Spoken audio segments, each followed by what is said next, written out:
Oke? Matius pasal 19 ayat yang ke-27 sampai dengan ayat yang ke-30 demikian. Lalu Petrus berkata kepada Yesus, "Kami ini telah meninggalkan segala sesuatu dan mengikuti Engkau. Jadi, apakah yang akan kami peroleh?"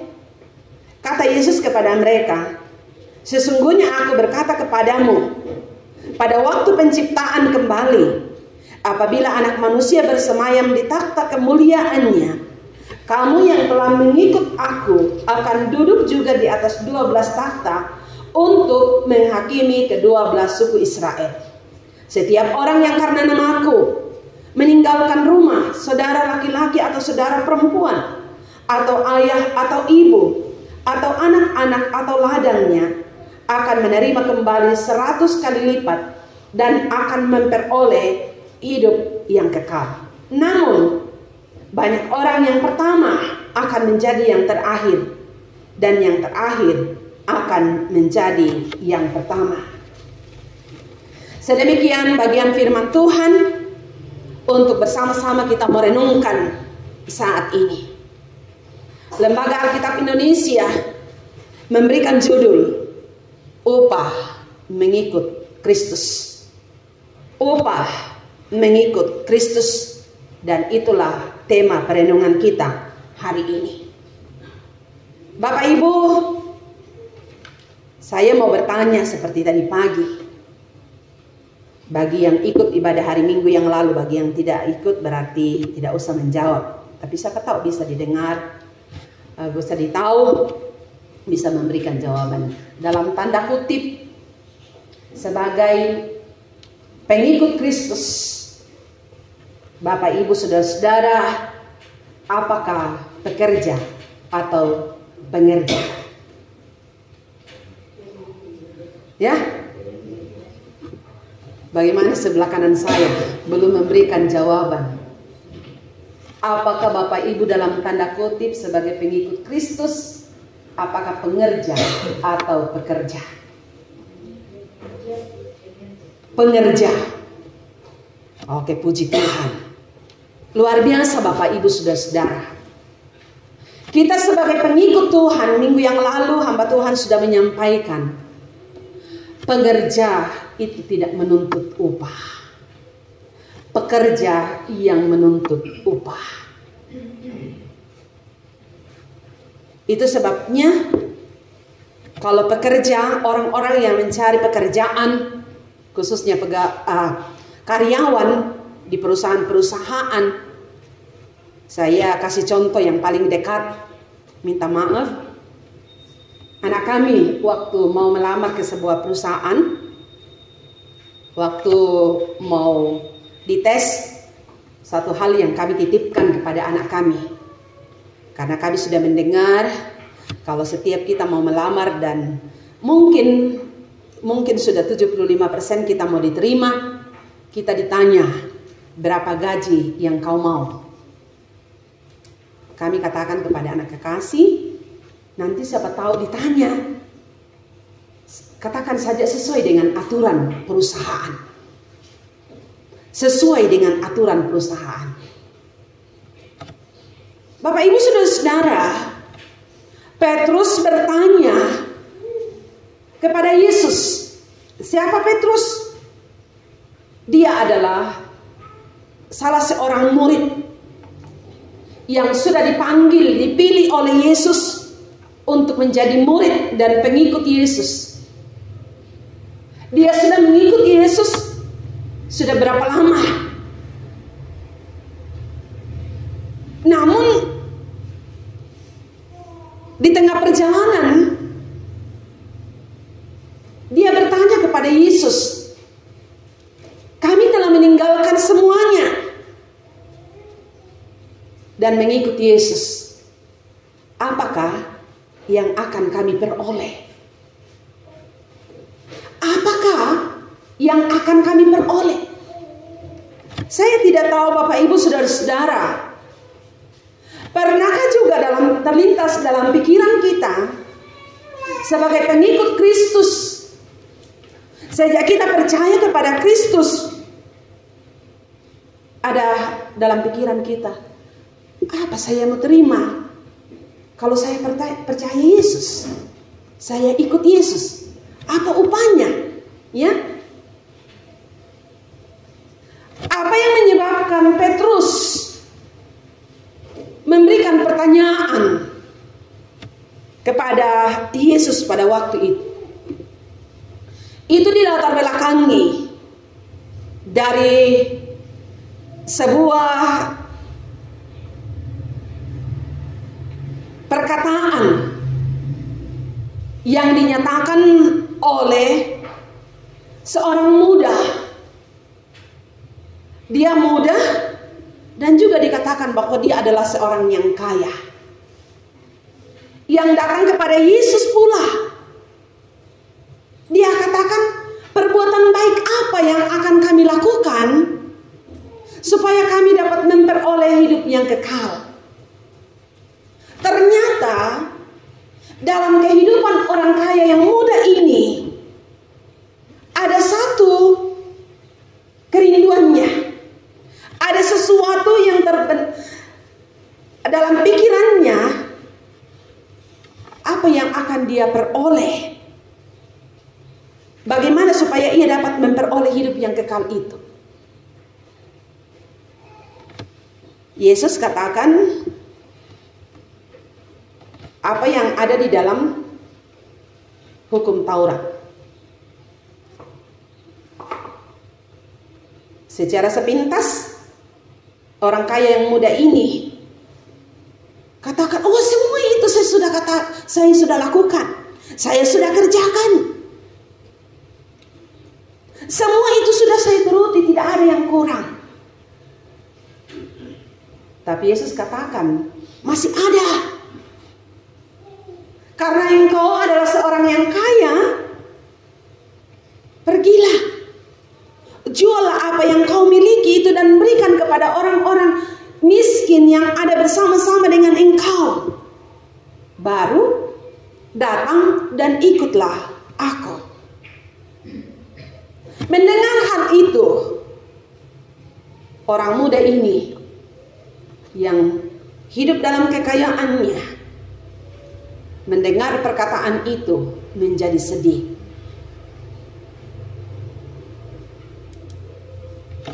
Dan itu didengar oleh Petrus. Itu sebabnya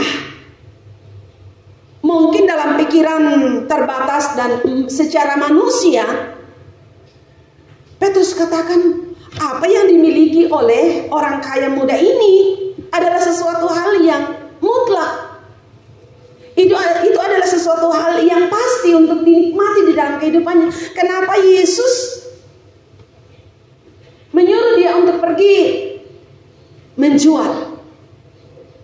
Apakah itu bukan berkat daripada Tuhan? Apakah itu bukan hasil daripada perjuangannya? Bahkan dia sudah melakukan apa yang diperintahkan oleh Tuhan.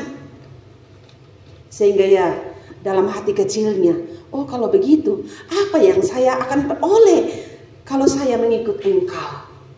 Bapak ibu saudara-saudara yang kekasih di dalam Tuhan, hal yang pasti di saat kita mengikut Tuhan, percaya kepada Tuhan dalam kehidupan kita, memberikan hidup kita kepada Allah di tengah-tengah kehidupan yang Tuhan karuniakan ini, adalah satu hal yang pasti. Setiap orang yang percaya kepada Yesus Kristus, hal yang akan dia nikmati adalah hidup yang kekal. Itu harus menjadi sesuatu kekuatan di dalam hati kita, bahwa kita sebagai orang yang percaya kepada Tuhan, sebagai pengikut-pengikut Tuhan, satu hal yang pasti adalah kita telah menikmati keselamatan di dalam Kristus Yesus.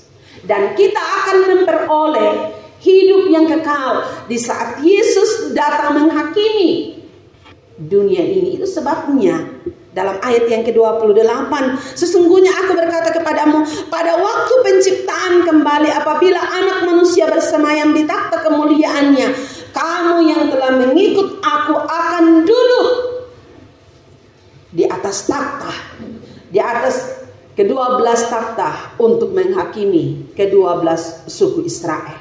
Luar biasa Bapak Ibu Saudara-saudara. Ini adalah sesuatu yang pasti. Bukan lagi ragu-ragu, bukan abu-abu. Jangan kita meragu-ragukan kehidupan kekal itu. Kalau benar-benar kita adalah orang yang percaya kepada Kristus, mengikut Yesus dengan penuh kesetiaan dan ketaatan kepada Allah, maka hidup kekal itu sudah menjadi bahagian milik kita.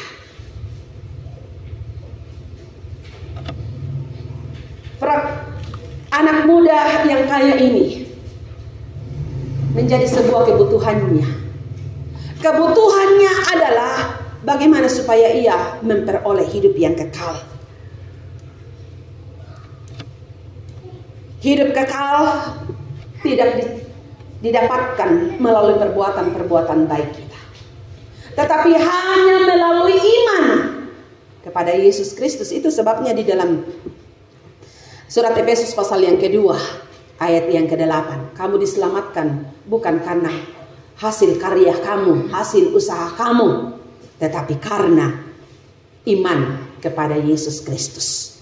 Karena itu kita adalah orang yang berbahagia, karena kita telah menikmati kehidupan kekal di dalam Kristus Yesus. Sekalipun secara mata kepala belum kita lihat saat ini, belum kita alami saat ini, tetapi itu akan kita nikmati di dalam kekekalan bersama dengan Tuhan. Itu sebabnya kita harus setia dan taat dalam pengiringan kita kepada Tuhan. Yang kedua, apa yang akan kita terima sebagai upah di saat kita mengikut Tuhan dalam kehidupan ini? Saya bacakan di dalam ayat yang ke-29. Setiap orang yang karena namaku meninggalkan rumah, saudara laki-laki atau saudara perempuan, atau ayah atau ibu, atau anak-anak atau ladangnya, akan menerima kembali 100 kali lipat dan akan memperoleh hidup yang kekal. Bapak Ibu Saudara-saudara yang kekasih di dalam Tuhan, upah mengikut Yesus adalah pelipat gandaan kepercayaan dari Tuhan. Pelipat gandaan kepercayaan dari Tuhan. Kalau kita membaca di dalam Injil Matius pasal yang ke-10, bagaimana orang-orang atau murid-muridnya yang mengikuti Yesus dipilih, dipanggil untuk melayani Yesus. Dan pada waktu itu dikatakan bahwa mereka akan melakukan tugas tanggung jawab. Satu hal yang akan dihadapi adalah pengorbanan, akan meninggalkan. Kalau dalam pembacaan kita jelas akan meninggalkan rumah, saudara laki-laki dan perempuan, ayah atau ibunya, ladang dan anak-anak dan lain sebagainya akan ditinggalkan. Itu adalah sebuah pengorbanan yang luar biasa. Tapi di saat kita rela untuk meninggalkan semuanya itu, karena seringkali itu akan menghalangi kita dalam hubungan kita dengan Tuhan, maka Tuhan akan memberikan 100 kali lipat bagi kita. Pelipat gandaan itu akan dinikmati bagi orang yang benar-benar hidup setia kepada Tuhan. Tadi malam bagi yang mengikuti ibadah keluarga, saya sudah menyampaikan, orang yang mendengar, orang yang melakukan firman itu atau perintah Tuhan dengan penuh kesetiaan, maka kepadanya akan diberikan kepercayaan yang luar biasa. Saya kembali membacakan ayat bagian firman Tuhan itu supaya menjadi jelas bagi kita bersama-sama dalam pengiringan kita kepada Tuhan. Jangan sekedar kita hanya mendengar, tapi kita tidak mau melakukan firman Tuhan itu. Di dalam kitab Ulangan pasal yang ke-28 ayat yang ke-13, Tuhan akan mengangkat engkau, Tuhan akan mengangkat kamu menjadi kepala dan bukan ekor. Kamu akan tetap naik dan bukan turun apabila kamu mendengarkan perintah Tuhan Allahmu yang kusampaikan pada hari ini untuk kamu lakukan dengan setia. Luar biasa Bapak Ibu Saudara-saudara. Disampaikan kepada umat Israel sebagai jaminan dalam kehidupan mereka. Yesus katakan, firman Tuhan datang kepada bangsa Israel. Jika kamu sungguh-sungguh mendengar suara Tuhan Allahmu dan melakukannya, maka kamu akan menjadi kepala, bukan ekor. Kamu akan tetap naik, bukan turun. Ini adalah suatu hal yang sangat membahagiakan dalam kehidupan kita sebagai orang-orang yang percaya kepada Tuhan. Tuhan akan memberkati, itu sebabnya dibutuhkan dalam kehidupan ini iman. Iman yang akan menuntun kita untuk melakukan apa yang diperintahkan oleh Tuhan. Iman yang benar-benar meyakini dengan betul bahwa kita ini adalah orang yang percaya kepada Tuhan. Sehingga tantangan apapun yang diperhadapkan bagi kita, masalah apapun yang diperhadapkan bagi kita, tidak akan membuat kita untuk berhenti. Tidak akan membuat kita untuk tidak mau melakukan apa perintah Tuhan itu di dalam hidup kita. Karena apa? Tuhan memiliki rancangan-rencana di dalam kehidupan kita. Bahkan ada janji Tuhan bagi kita. Mungkin akan menjadi sebuah pertanyaan. Ibu Pendeta, saya ini sudah sekian lama percaya kepada Tuhan. Saya ini sudah setia kepada Tuhan. Mungkin kita seperti dengan orang kaya yang muda tadi. Tapi sampai sekarang Ibu Pendeta, saya masih seperti itu saja. Tidak ada perubahan. Tidak ada sesuatu yang saya lihat sebagai sesuatu yang membuat saya melihat bahwa ada peningkatan di dalam kehidupan. Kalau hal itu terjadi di dalam kehidupan kita, apa yang harus kita lihat? Diri kita.